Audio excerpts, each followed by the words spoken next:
it's hard to do a deal with Iran. We've always said it's hard, but we're going to try. Iran اور امریکہ کے درمیان Geneva میں مذاکرات کا دوسرا دور منعقد ہوا اور دونوں ممالک کے درمیان ابھی بھی کشیدگی کے جو بادل ہیں وہ برقرار ہیں.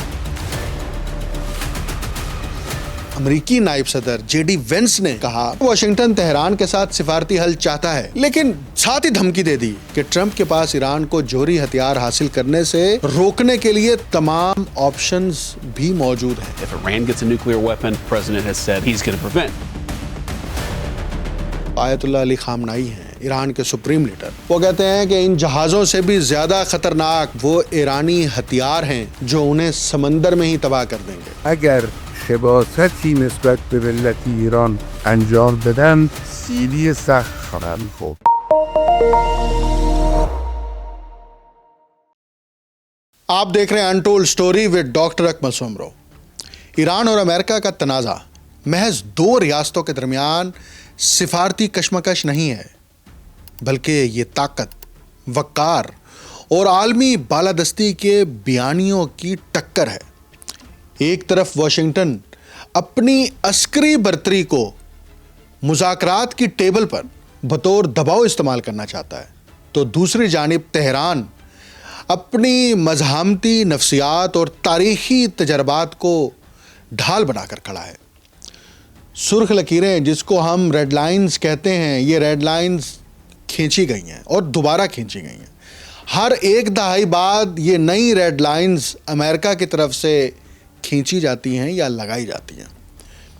اب تو بیانات میں سختی بڑھ رہی ہے اور یوں لگتا ہے کہ ایک دفعہ یہ پورا خطہ پھر غیر یقینی کے بادلوں میں گھرا ہوا ہے. سوال یہ نہیں ہے اب کہ مذاکرات کامیاب ہوتے ہیں یا نہیں ہوتے، بلکہ اس سے بھی بڑا سوال یہ ہے کہ آیا یہ بات چیت برابری کی بنیاد پر ہو رہی ہے یا ایسی شرائط کے تحت جو پہلے سے طے شدہ ناکامی کی طرف لے کے جائیں گی. پس منظر میں تو اس وقت یوں لگ رہا ہے، بلکہ حقائق بھی یہی بتا رہے ہیں کہ لابیز، عسکری ادارے، ریجنل الائنسز اور دہائیوں پر محیط عدم اعتماد کار فرما ہے، جس نے اس تنازع کو وقتی سیاسی اختلاف سے نکال کر ایک نظریاتی اور اسٹریٹجک مارکا بنا دیا. امریکہ ایران کو دھمکی لگاتا ہے کہ وہ بحری فوجی طاقت اور قوت مشرق وسطیٰ منتقل کر رہا ہے اور اس میں اضافہ کر رہا ہے. مزید جہاز بھیجے جا رہے ہیں اور اس کا مقصد صرف یہ ہے کہ اس کو محض دھمکی نہ سمجھا جائے، بلکہ اس کو یہ سمجھا جائے کہ امریکہ کے پاس اتنی طاقت موجود ہے کہ وہ اس طاقت کے ذریعے سے ایران کو تباہ کر سکتا ہے. لیکن ایران اس دھمکی سے نہیں ڈرتا اور مسلسل ان دھمکیوں کا بڑی سخت اور دیدہ دلیری کے ساتھ جواب دیا جاتا ہے. ایران کہتا ہے کہ بھیجو، جتنے جہاز بھیجنے ہیں بھیجو، لیکن یاد رکھو کہ ہماری جو انگلیاں ہیں نا وہ بھی ٹریگر پر ہیں. اور یہ بیان کسی عام ایرانی نے نہیں دیا، کسی صحافی نے نہیں دیا، کسی تجزیہ نگار نے نہیں دیا، کسی کالم میں نہیں چھپا، کسی اوپینین میں نہیں چھپا، بلکہ یہ بیان ایران کے سپریم لیڈر آیت اللہ علی خامنائی کی طرف سے دیا گیا. میں اس پر آگے تھوڑی سی مزید تفصیلات بتاؤں گا کہ سپریم لیڈر کی طرف سے کون سے اور کیسے بیانات دیے جا رہے ہیں اور ان بیانات کے مقاصد کیا ہیں اور ان بیانات کا ایران کی قوم اور عوام کے اوپر کیا اثر ہو رہا ہے. ٹرمپ اب یہ کہہ رہا ہے بار بار کہ ایران ریڈ لائنز کراس نہ کرے، کیونکہ اس وقت امریکہ یہ سمجھتا ہے کہ ابھی بھی وہ دنیا کا طاقتور ترین ملک ہے اور اسی کا آرڈر جو ہے وہ دنیا میں لاگو ہے، نافذ ہے. اس لیے وہ خود طے کرے گا کہ ریڈ لائنز کیا ہیں، سرخ لکیریں کیا ہیں. اب تو اگر یہ سرخ لکیریں وہی ہیں جو گزشتہ سال مذاکرات شروع ہونے سے پہلے تھیں، یعنی صرف یہ کہ ایران کے پاس جوہری ہتھیار نہیں ہونے چاہیے، تو پھر تو ہو سکتا ہے کہ یہ معاہدہ ہو اور یہ معاہدہ یقینی طور پر ممکن بھی ہو سکتا ہے. لیکن اگر ٹرمپ نے اپنی سرخ لکیریں تبدیل کر لی ہیں اور اسرائیل کی طے کردہ سرخ لکیریں، یعنی وہ ریڈ لائنز جو اسرائیل نے طے کی ہیں، ان کو اپنا لی ہے امریکہ نے، مثال کے طور پر یہ یورینیم کی افزودگی مکمل طور پر بند کر دی جائیں، اور ایران کو یہ حق حاصل نہیں ہے کہ وہ اپنی سیکیورٹی کے لیے یورینیم کی افزودگی کرے۔ یہ اسرائیل کی ریڈ لائن ہے، امریکہ نے بھی اس کو اپنی ریڈ لائن بنایا ہے۔ دوسرا یہ ہے کہ تمام میزائلوں سے دستبردار ہوا جائے، یہ دوسری ریڈ لائن ہے۔ تو اگر ٹرمپ نے یہ والی ریڈ لائنز اب تشکیل دی ہیں تو یہ تو اس بات کو یقینی بناتی ہیں کہ مذاکرات کو ناکام بنایا جائے، اور اسرائیل ہمیشہ یہی حربہ استعمال کرتا ہے کہ امریکہ اور ایران کے درمیان ڈائیلاگ نہ ہو، کیونکہ امریکہ اور ایران کے درمیان ڈائیلاگ ہونے کے بعد وہ ڈائیلاگ مکمل ہو کے امپلیمنٹ ہوتے ہیں تو اسرائیل کا جو ملٹری ایگریشن ہے، اسرائیل کی جو جارحیت ہے اور شدت پسندانہ رویہ ہے، اس کو جواز باقی نہیں رہے گا۔ آپ کو یاد ہوگا کہ جب گزشتہ برس جون میں 7 دنوں کی جنگ ہوئی تھی، لڑائی ہوئی تھی، اس سے پہلے مذاکرات چل رہے تھے، اور امریکہ اور ایران کے درمیان مذاکرات آخری سٹیجز میں داخل ہو گئے تھے، لیکن اسرائیل نے حملہ کر کے اس پورے ڈائیلاگ پروسیس کو سبوتاج کیا، اور پھر اسرائیل نے اپنی نئی ریڈ لائنز تشکیل دیں اور امریکہ کو بتایا کہ یہ ریڈ لائنز ہیں جو کہ امریکہ نے اختیار کرنی ہے۔ اب بات یہ ہے کہ امریکہ کیا کمزور ملک ہے کہ وہ اسرائیل کے ہاتھوں مجبور ہے، یا امریکہ اتنا لاغر ہے کہ اسرائیل کا وزیر اعظم، اسرائیل کا صدر جو بیان دے گا امریکہ اس کو آن کرے گا اور اس کو اڈاپٹ کرے گا؟ اس کے لیے ہمیں یہ سمجھنا ہوگا کہ یہ صرف ٹرمپ نہیں بلکہ امریکی اسٹیبلشمنٹ، پینٹاگون، ایون کانگریس مین جو ہے نا وہ بھی یرغمال ہیں۔ کس کے ہاتھوں؟ اسرائیلی لابیز کے ہاتھوں یرغمال ہیں، اور اسرائیلی لابیز میں سب سے بڑی لابی کون سی ہے؟ اس کا نام ہے امریکن اسرائیل پبلک افیئرس کمیٹی۔ یہ کمیٹی 1954 میں بنائی گئی تھی، اور اس کمیٹی کے ساتھ ساتھ یہودیوں کا ایک اور الائنس ہے، اس کو آپ کہتے ہیں جوئش فیڈریشن آف نارتھ امریکہ۔ اسی طرح ایک اور اتحاد ہے جس کو آپ فنڈنگ ایجنسی کہہ سکتے ہیں، ڈونر ایجنسی کہہ سکتے ہیں، United Democracy Project, American Israel Education Foundation, Jewish communal fund.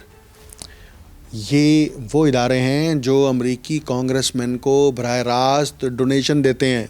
کس بات کی ڈونیشن دیتے ہیں؟ الیکشن لڑنے کے لیے۔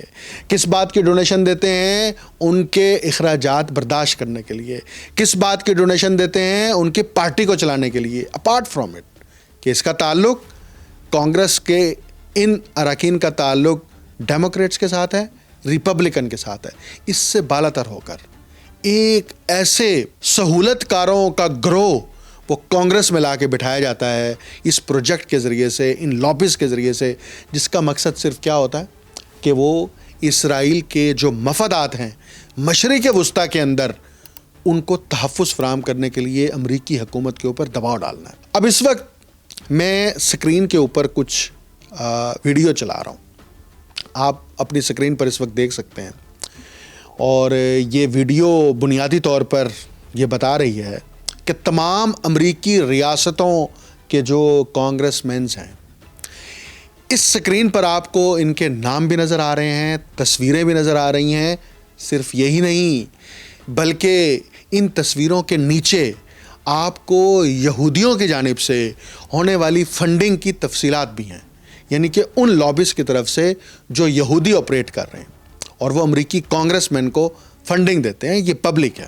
اچھا، اب آپ اگر یہ خود سے بھی دیکھنا چاہتے ہیں تو آپ ٹریک امریکن اسرائیل پبلک افیئرس کمیٹی کی ویب سائٹ پر جائیں، آپ کو امریکی جمہوریت کا سیاہ ترین چہرہ نظر آئے گا، اور اس امریکی جمہوری چہرے پر فلسطینیوں، غزہ کے معصوم بچوں اور شہریوں کے خون کے دھبے نظر آئیں گے، کیونکہ یہ وہ افراد ہیں جو آپ کی سکرین پر نظر آ رہے ہیں، جن کا بنیادی کام یہ ہے کہ اسرائیل کے لیے امریکہ میں بیٹھ کر لابی کو اس حد تک مضبوط کرنا ہے کہ امریکہ اسرائیل کو ڈالر بھی دے، امریکہ اسرائیل کو اسلحہ بھی دے، جدید ہتھیار بھی فراہم کرے، اور اسرائیل جب یہاں پر انسانوں کو مارے، ان کا قتل عام کرے، ان کو شہید کرے، تو اس کے لیے سپورٹ بھی کرے، صرف مورلی سپورٹ نہیں، سیاسی سپورٹ۔ ریجنل ممالک کے اندر جو اتحادی ہیں ان پر دباؤ ڈالنے کی سپورٹ. یہ سارے افراد جو آپ کی سکرین پر نظر آ رہے ہیں یہ وہ جرائم پیشہ لوگ ہیں جن کے ہاتھ خون سے رنگے ہوئے ہیں, اور آپ ان کے چہرے دیکھیں, ان کا لباس دیکھیں تو یوں لگتا ہے یہ بڑے تہذیب یافتہ لوگ ہیں, لیکن ان کے گریبانوں میں جب جھانکیں گے, ان کے کردار کو دیکھیں گے تو یہ چند لاکھ ڈالر کے عوض, چند ملین ڈالر کے عوض, چند ہزار ڈالرز کے عوض جو ہیں یہ اپنا ضمیر, اپنا دھرم سب کچھ بیچ دیتے ہیں. اور حیران کن بات یہ ہے کہ امریکی صدر جو ہیں وہ جب بھی اوتھ لیتے ہیں وہ بائبل کے اوپر اوتھ لیتے ہیں. یعنی امریکہ جو ہے وہ اپنے ہاں کہتا تو یہی ہے کہ ہمارے ہاں مذہب کا کوئی عمل دخل نہیں ہے اور ہم سیکولر بنیادوں کے اوپر ریاست کو چلا رہے ہیں, لیکن امریکی صدر بائبل کے اوپر اوتھ لیتا ہے. ریاست کا مذہب کے ساتھ اگرچہ کوئی تعلق نہیں ہوگا, لیکن ریاست میں رہنے والے امریکی شہریوں کا مذہب کے ساتھ تعلق ہے, چاہے وہ عیسائیت کے ساتھ ہو, چاہے وہ یہودیت کے ساتھ ہو. لیکن وہاں پر بیٹھی یہودی لابی جو ہے, جو امریکہ میں رہائش پذیر ہے, وہ امریکی مفادات کے لیے کام نہیں کرتے, وہ اسرائیلی مفادات کے لیے کام کرتے ہیں, کیونکہ اسرائیل سے متعلق ان کا یہ تصور ہے کہ یہ ایک تھیوکریسی اسٹیٹ ہے اور اس اسٹیٹ کا تحفظ کرنا ہمارا مذہبی فرض ہے.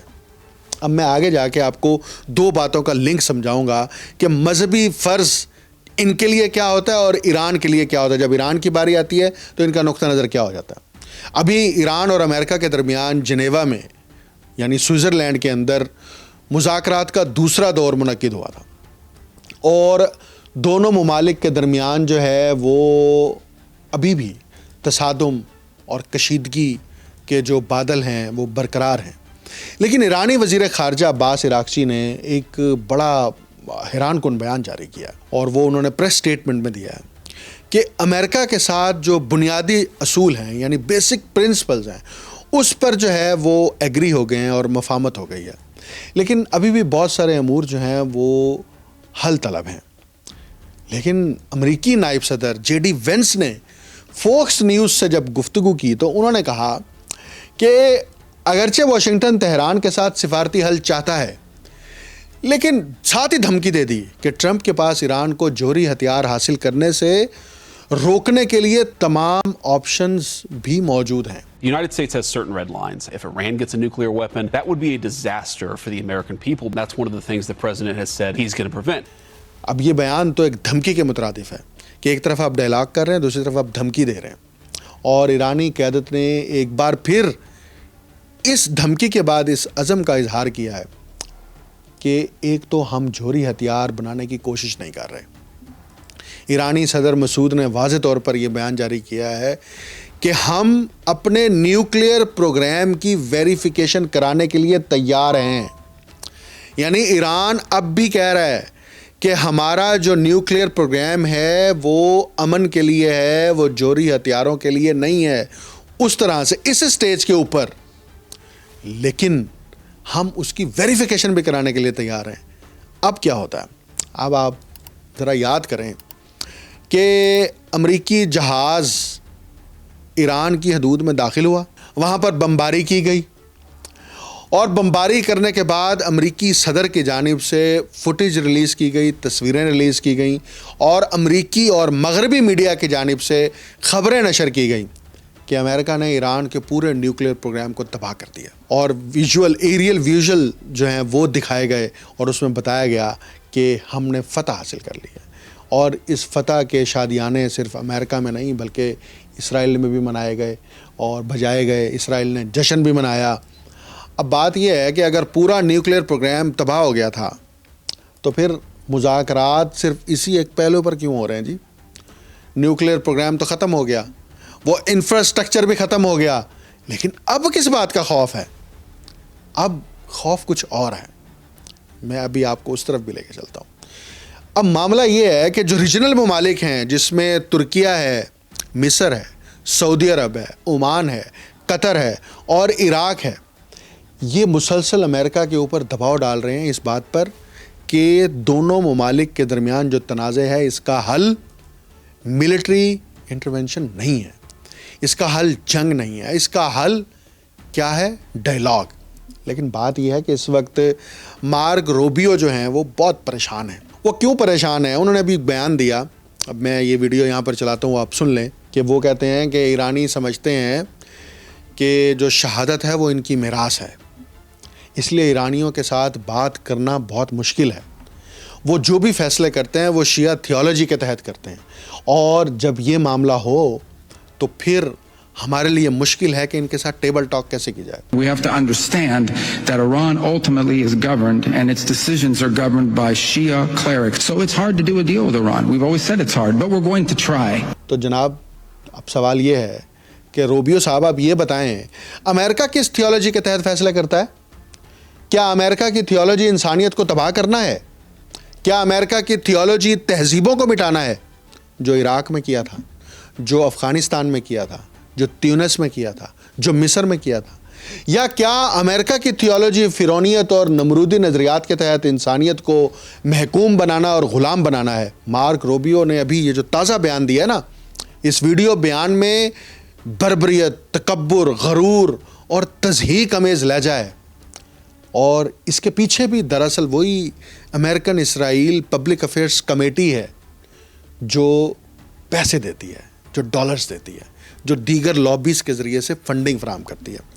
تو میں نے ابھی تھوڑی دیر پہلے کہا کہ امریکہ کی یہ لابیز جب اسرائیل کے مفادات کے لیے کام کرتی ہیں تو ان کا تصور یہ ہوتا ہے کہ اسرائیل کو یہ مذہبی حق حاصل ہے کہ وہ اپنا تحفظ کرے, اور یہودی جو ہیں وہ نسل انسانی اور نوع انسانی کے اعتبار سے سپیریئر ہیں. تو ہم اس تھیولوجی کے تحت جو ہے وہ کام کریں گے, ہم یہودیوں کے تحفظ کے لیے کام کریں گے. لیکن جب ایران کہتا ہے کہ ہماری نیشنل سوورینٹی ہے, ہم اس نیشنل سوورینٹی کے تحت پروگرام چلا رہے ہیں, اپنے ملک کو چلا رہے ہیں, تو یہاں پر مارک روبیو صاحب آپ کو جو ہے وہ شیعہ ازم نظر آتا ہے, یہاں پر آپ کو شہادت کے فلسفے نظر آتے ہیں. ابھی آپ دیکھیں کہ گزشتہ سال جون میں کیا ہوا, امریکی اشیر بعد سے اسرائیل نے جو ایئر اسٹرائک کی, ایران کے ٹاپ لیول کے 8 جرنیلوں کو شہید کیا گیا تھا. ان جرنیلوں کی شہادت کے باوجود نہ تو ایرانی فوج میں کوئی خوف پیدا ہوا اور نہ ہی ایران پر کسی بھی قسم کا دباؤ بڑھ سکا. اور امریکہ تو ایران کو گزشتہ 47 برس سے توڑنے, ختم کرنے اور یہاں کے وسائل پر قبضہ کرنے کی جنگ مسلط کیے ہوئے ہے. اب ذرا تاریخی طور پر دیکھیں نا, پہلے یہ جنگ عراق کے صدر صدام حسین کو مہرہ بنا کر مسلط کرائی گئی تھی, اور اس جنگ کا اس وقت عنوان کیا رکھا گیا تھا؟ شیعہ سنی. اور شیعہ سنی فسادات صرف ایران اور عراق تک محدود نہیں رہے تھے, یہ ساؤتھ ایشیا کے ممالک تک بھی پہنچے تھے, یہ پاکستان میں بھی پہنچے تھے. 80 اور 90 کی دہائی کس کو یاد نہیں ہے کہ پاکستان کے اندر شیعہ سنی فسادات کیسے کرائے گئے تھے. اور یہ پوری ایک مذہبی شدت پسندی کی لہر کے پیچھے صرف امریکی ڈونرز نہیں تھے. 8 سال تک یہ جنگ رہی تھی, 1980 سے لے کے 1988 تک, اور اس 8 سالہ جنگ کے دوران ایران کی جو انقلابی لیڈرشپ ہے اس کو بھی نشانہ بنایا گیا تھا. عام ایرانی بھی مارے گئے, عام عراقی بھی مارے گئے. لیکن آپ یہ جان کر حیران ہوں گے کہ اس جنگ کا ایندھن صرف امریکہ نے فراہم نہیں کیا تھا. اس جرم میں اس وقت کا سوویت یونین بھی شامل تھا, برطانیہ بھی شامل تھا, جو صدام حسین کو عراق میں ڈالر مہیا کر رہے تھے, جدید اسلحہ مہیا کر رہے تھے.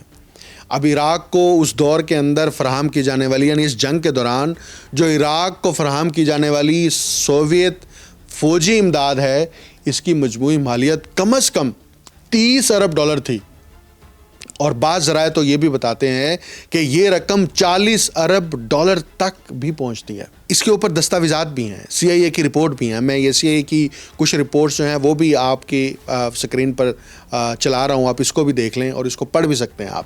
اسی طرح کچھ ویب سائٹس کے اوپر اس جنگ سے متعلق تفصیلات موجود ہیں, اس ویب سائٹ کے میں کچھ حصے وہ بھی ویڈیو پر چلا رہا ہوں. یہ جرم اس خطے کے اندر وہ صرف امریکہ نہیں کر رہا تھا.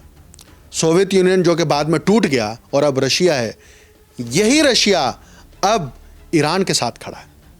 کیونکہ اس وقت جب یہ نعرہ لگایا گیا تھا کہ شیعہ ازم کے ذریعے سے کمیونزم کو خطرہ ہے, اور کمیونسٹ ملک رشیا جو ہے، سوویت یونین جو ہے، اس کی ساورینٹی خطرے میں آ جائے گی. اسی لیے اس انقلاب کو ناکام بنایا جائے اور اس کے لیے عراق کو مورا بنا کر وہاں جنگ مسلط کرائی گئی. اب موجودہ حالات بدل گئے، خطے کی پاور پالیٹکس بدل گئی، معاشیات بدل گئی، سیاسیات بدل گئی، تو روس نے اپنا نقطہ نظر بھی بدل لیا. صرف نقطہ نظر نہیں بدلا بلکہ ایران کے اندر ہونے والے جو مظاہرے تھے ان مظاہروں کو روکنے کے لیے براہ راست ایران کی مدد کی اور ایران کو مدد فراہم کر کے ان مظاہروں کو رکوایا گیا.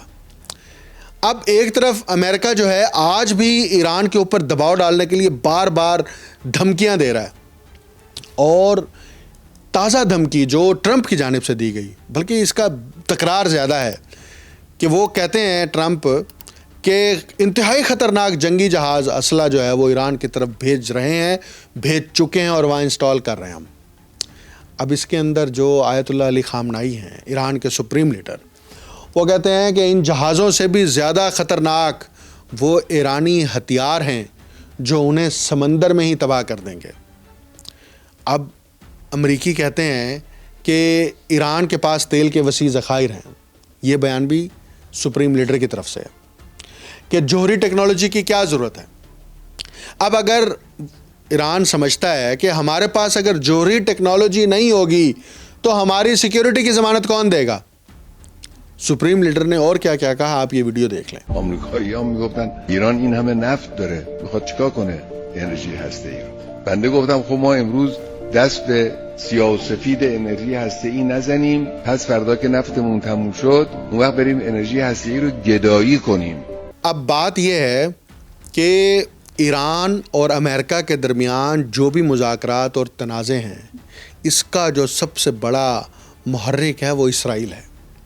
یہ بات ریجنل ممالک کو بھی سمجھ آ چکی ہے، یہ بات ایران کے اتحادیوں کو بھی سمجھ آ چکی ہے. مسئلہ یہ ہے کہ امریکی ورلڈ آرڈر در حقیقت وہ نظام ہے نا جو کمزور ریاستوں سے اطاعت اور خود مختار اقوام سے سرنگوئی کا تقاضا کرتا ہے، جہاں جمہوریت کا معیار جو ہے وہ مفادات سے طے ہوتا ہے اور انسانی حقوق کا پیمانہ جغرافیائی سیاست کے تابع رہتا ہے. لیکن ایران کیا کرتا ہے؟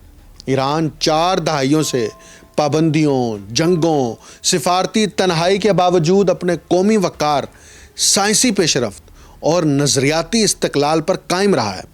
ایرانی قوم نے ثابت کیا ہے کہ مزاحمت محض نعرہ نہیں بلکہ ایک اجتماعی شعور ہے، ایسا شعور جو دباؤ کے سامنے جھکنے کے بجائے خود انحصاری، قربانی اور تاریخی حافظے سے طاقت کشید کر رہا ہے.